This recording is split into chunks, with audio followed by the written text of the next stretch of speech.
विधान परिषदेच्या शिक्षक आणि पदवीधर निवडणुकीसाठी अर्ज मागे घेण्याचा आजचा शेवटचा दिवस आहे। सत्यजित तांबेंच्या बंडामुळे नाशिक पदवीधर निवडणुकीची उत्सुकता शिगेला पोहोचली आहे। नाशिक पदवीधर मतदारसंघाबाबत महाविकास आघाडी निर्णय घेणार। मुंबईमध्ये अजित पवारांनी बोलावली बैठक। सत्यजित तांबेंनी अपक्ष म्हणून उमेदवारी अर्ज भरल्यानंतर राजकीय समीकरण बदलली। भाजपने सत्यजित तांबेंना पाठिंबा दिला तर सत्यजित तांबेंना निवडून आणण्यासाठी प्रयत्न करणार। मंत्री राधाकृष्ण विखे पाटील यांची माहिती। नाशिक पदवीधर निवडणुकीबाबत काँग्रेसने आधीच चर्चा करायला हवी होती। बाळासाहेब थोरात टोकाची भूमिका घेत नाहीत। चर्चा केली असती तर मार्ग निघाला असता, राष्ट्रवादी काँग्रेसचे अध्यक्ष शरद पवार यांचं मत। नाशिक पदवीधर मतदारसंघाच्या निवडणुकीसंदर्भात तांबे पितापुत्र 18 जानेवारीला आपली भूमिका स्पष्ट करणार।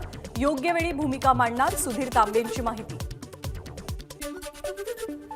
वर्ल्ड इकॉनॉमिक फोरमची शिखर परिषद आजपासून दावोसमध्ये। दावोस दौऱ्यासाठी मुख्यमंत्री रवाना। परिषदेमध्ये महाराष्ट्राची भूमिका मांडतानाच 20 उद्योगांसोबत 1,40,000 कोटींचे सामंजस्य करार करण्याचं मुख्यमंत्र्यांचं उद्दिष्ट। दावोसला रवाना होण्यापूर्वी मुख्यमंत्री एकनाथ शिंदे आनंद दिघेंचं समाधीस्थान असलेल्या शक्तीस्थळावर आनंद दिघेंच्या स्मृतींना केलं वंदन। 19 जानेवारीला पंतप्रधान नरेंद्र मोदी मुंबई दौऱ्यावर। मोदींच्या स्वागताची जय्यत तयारी सुरू। यावेळी पंतप्रधान एका मोठ्या सभेला संबोधित करणार असल्याचीही माहिती।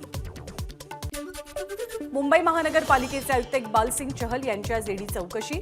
कथित कोविड सेंटर घोटाळा प्रकरणी पालिका आयुक्त इक्बाल सिंग चहल यांना ईडीचं समन्स। पुण्यामध्ये G20 परिषदेला आजपासून सुरुवात। भारतासह ऑस्ट्रेलिया आणि ब्राझीलच्या वतीनं परिषदेचं आयोजन। केंद्रीय मंत्री नारायण राणेंच्या हस्ते बैठकीचं उद्घाटन होणार। मुख्यमंत्री एकनाथ शिंदेंची क्रिकेटच्या मैदानात जोरदार बॅटिंग। बाळासाहेबांची शिवसेना पक्षाच्या वतीनं धर्मवीर आनंद दिघे साहेब चषक 2023 क्रिकेट स्पर्धेचं एकनाथ शिंदेंच्या हस्ते उद्घाटन। महाविकास आघाडी सरकारचा वाढीव प्रभाग रचनेबाबतचा निर्णय शिंदे सरकारकडून रद्द करण्यात आला। या संदर्भात दाखल याचिकेवर आज मुंबई उच्च न्यायालयात सुनावणी पार पडेल। आज आणि उद्या भाजपच्या राष्ट्रीय कार्यकारिणीची बैठक होणार आहे। लोकसभा निवडणुकीचा अजेंडा निश्चित करण्यासाठी बैठकीचं आयोजन केलं जात आहे। धनुष्यबाण कुणाचा याबाबतीत मंगळवारी निकाल लागण्याची शक्यता। दोनही गटांकडून कागदपत्रांची पूर्तता झाल्यानंतर निवडणूक आयोगासमोर शिवसेना पक्ष चिन्हाबाबत महत्त्वाची सुनावणी। केंद्रीय मंत्री नारायण राणेंच्या जनआशीर्वाद यात्रेदरम्यान ठाकरे गटाचे आमदार राजन साळवी यांनी नारायण राणे यांचे पोस्टर्स फाडले होते। या प्रकरणी आज रत्नागिरी जिल्हा न्यायालयात निकाल दिला जाईल। अहमदनगर शहरातील धनंजय जाधवांच्या पतंगावरती भाजप नेत्यांचे फोटो। नाशिक पदवीधर मतदारसंघ निवडणुकीसाठी भाजपकडून मागितली उमेदवारी। राष्ट्रवादी काँग्रेसचे अध्यक्ष शरद पवारांकडून महाराष्ट्र केसरी शिवराज राक्षेचा सत्कार। नुकत्याच पार पडलेल्या स्पर्धेत शिवराज राक्षेनं मिळवलं विजेतेपद। राष्ट्रवादीचे अध्यक्ष शरद पवार यांचा मुख्यमंत्री एकनाथ शिंदेंना फोन। एमपीएससीच्या शिष्टमंडळाच्या प्रश्नावरनं पवारांची मुख्यमंत्र्यांसोबत चर्चा। पुण्यातल्या एका हॉस्पिटलमध्ये लिफ्टमधली लाईट जाऊन 4थ्या मजल्यावरनं लिफ्ट थेट खाली गेली। आपण सुदैवानं बचावलो, नाहीतर आजच श्रद्धांजलीचा कार्यक्रम झाला असता।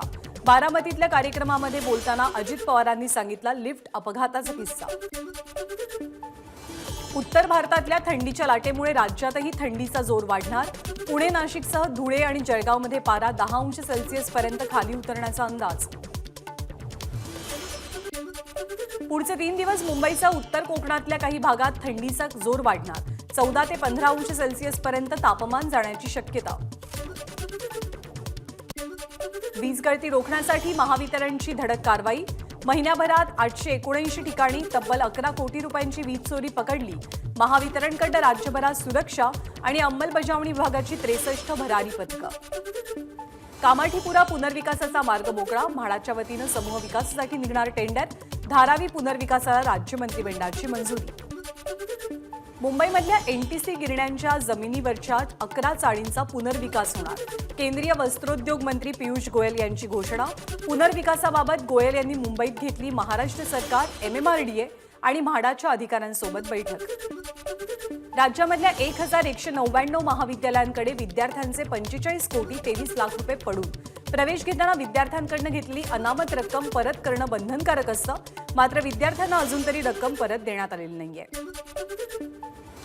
गहिनीनाथ गडावरच्या कार्यक्रमाला पंकजा मुंडेंची दांडी. पंकजा मुंडे देवेंद्र फडणवीस यांच्या मंचावरती जाणं टाळत असल्याची चर्चा. स्वाभिमानी शेतकरी संघटना बिऱ्हाड मोर्चावर ठाम. पालकमंत्री दादा भुसे यांच्यासोबत चाललेल्या 2 तासांच्या बैठकीनंतरही स्वाभिमानीचे नेते मोर्चावरती ठाम. सोलापुरात सिद्धेश्वराच्या यात्रेत आज शोभेचा दारूकाम सोहळा. कोरोना काळात फक्त धार्मिक विधींना परवानगी मिळाली होती, परंतु यंदाच्या वर्षी हा सोहळा मोठ्या उत्साहात पार पडणार. सांगलीमध्ये सुरश्री संगीत महोत्सवाला सुरुवात. पालकमंत्री सुरेश खाडे यांच्या हस्ते महोत्सवाचं उद्घाटन. पुण्यामधल्या गोऱ्हे बुद्रुक गावात कोयता गँगची पुन्हा दहशत. दुकानदार मुलानं सिगरेटचे पैसे मागितले म्हणून दहशत माजवण्याचा प्रयत्न. हवेली पोलिसांकडून आरोपींचा शोध सुरू. अकोल्यामध्ये ठाकरे गटाकडून काढल्या जाणाऱ्या रुमणे मोर्चाला अखेर परवानगी. शेतकऱ्यांच्या सिंचन आणि विजेच्या प्रश्नासंदर्भात ठाकरे गटाचा मोर्चा. वाशिमच्या मंगरुळपीरमध्ये संदलच्या रॅलीमध्ये औरंगजेबाचा फोटो असलेले बॅनर आणि पाकिस्तानचे झेंडे. Video viral. संभाजी ब्रिगेडसह हिंदुत्ववादी संघटना आक्रमक. मंगरुळपीर पोलिसांकडून दोघांना अटक. चंद्रपूर शहरातल्या बाबूपेठ आणि नांदगाव परिसरात भूकंपाचे धक्के. भूकंपाच्या धक्क्यामुळे नागरिकांमध्ये काहीसं भीतीचं वातावरण. बीडच्या धारूर तालुक्यातील मोरफळी गावात 2 दिवसांपासून जमिनीमधनं गूढ आवाज.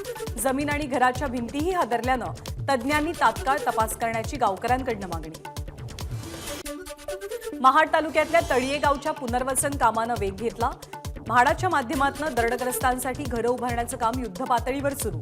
येत्या दिवाळीपर्यंत सर्व कुटुंब आपल्या नवीन घरात राहायला जातील असा अंदाज. मकर संक्रांतीच्या शुभमुहूर्तावरती देहूमध्ये तुकाराम महाराजांच्या चरणी 11 किलो चांदी अर्पण. वारकरी संप्रदायामधल्या दगडे आणि कोरडे कुटुंबियांनी चांदीच्या विटा अर्पण केल्या. भंडाऱ्यामधल्या दुर्गाबाईच्या डोहात 250 वर्षांपासूनची यात्रेची परंपरा. मध्य प्रदेश छत्तीसगडमधनंही हजारो भक्तांची मोठी गर्दी. कोकणातील रिफायनरी आंदोलक विरोधकांचे नेते अमोल बोळेंना हद्दपार करण्याचा अहवाल. लांजा उपविभागीय अधिकाऱ्यांचा अहवाल. अमोल बोळेंना 2 वर्ष हद्दपारीची शिफारस. चिपळूण तालुक्यातल्या सावर्डेमधील सह्याद्री शिक्षण संस्थेचं 29वे वार्षिक चित्रकला प्रदर्शन. प्रदर्शनाचं उद्घाटन मल्हार नाना पाटेकर यांच्या हस्ते. जळगावातल्या इधासी मातेच्या यात्रोत्सवात जुगार खेळणाऱ्या 2 गटात जोरदार हाणामारी. पोलिसांकडून हाणामारी करणाऱ्यांची धरपकड सुरू. स्थानिकांमध्ये पोलिसांविरोधात संताप. औरंगाबाद पोलीस सहाय्यक आयुक्त विशाल ढुमेंची बदली. विनयभंगाचा गुन्हा दाखल झाल्यानंतर पोलीस आयुक्तांकडून कारवाई. गुन्हे शाखेत नियंत्रण कक्षात बदली झाली. अमरावतीमधल्या तळेगाव दशासर इथे कृषक सुधार मंडळाद्वारे 4 दिवसीय शंकरपटाचं आयोजन. महाराष्ट्रभरातनं अनेक बैलजोड्या दाखल. प्रियकरानं पेटवलेल्या तरुणीचा 57 दिवसांनंतर मृत्यू. डॉक्टर बाबासाहेब आंबेडकर मराठवाडा विद्यापीठातल्या तरुणानं एकतर्फी प्रेमातनं स्वतःला पेटवून घेत प्रेयसीला मिठी मारली होती. 21 नोव्हेंबर 2022 सालची घटना आहे आणि तरुणाचा त्याच दिवशी मृत्यू झाला होता. जळगावमध्ये पतंग उडवताना तोल जाऊन विहिरीत पडल्यामुळे 10 वर्षीय मुलाचा मृत्यू. अक्षय महाजन असं मुलाचं नाव. धरणगाव तालुक्यातल्या हिंगोणे गावावर शोककळा. मराठवाड्यासाठी रेल्वेचे स्वतंत्र झोन तयार करण्याची परळी रेल्वे संघर्ष समितीची मागणी. समितीच्या अध्यक्षांची रेल्वे मंत्र्यांकडून निवेदनातनं मागणी सादर. कल्याणमध्ये रियाल करन्सीच्या नावानं पैसे दुप्पट करण्याचा आमिष दाखवून अनेकांना लाखोंचा गंडा. बंगालची एक टोळी गजाड. कोळशेवाडी पोलिसांकडून 4 अटक. हिंगोली औंढा नागनाथ रोडवरती अपघातात 2 जण जागीच ठार तर 6 जण जखमी. जखमींवरती सध्या ग्रामीण रुग्णालयात उपचार सुरू. अहमदनगर शहरात पतंग खेळण्याच्या कारणास्तव 2 गटात वाद. 1 जण जखमी. गाड्यांचीही केली तोडफोड. रायगडमधल्या कोलाडजवळ एकाच इमारतीतली 5 घरात घरफोडी. भीरा फाट्यावरच्या हंसप्रीत इमारतीमध्ये चोरीची घटना. लाखोंचा ऐवज लंपास. सांगली जिल्ह्यामधल्या जत तालुक्यातल्या बसरगी इथे तलाठी कार्यालयामध्ये आग. महत्वाची कागदपत्र जळून खाक. जत पोलीस आणि तहसीलदारांकडून पंचनामा करून तपास सुरू. बाहेरगावच्या मतदारांसाठी रिमोट वोटर मशीनचा आज राजकीय पक्षांना डेमो. मात्र निवडणूक आयोगाच्या या प्रयोगाला राजकीय पक्षांचा विरोध.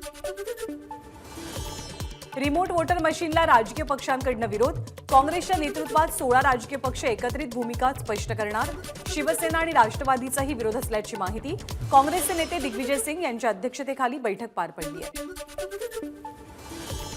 आगामी विधानसभा आणि 2024ची लोकसभा निवडणूक बसपा स्वबळावर लढवणार, बसपा प्रमुख मायावती यांची घोषणा, तर काँग्रेसवरती संभ्रम निर्माण करत असल्याचाही मायावतींचा आरोप.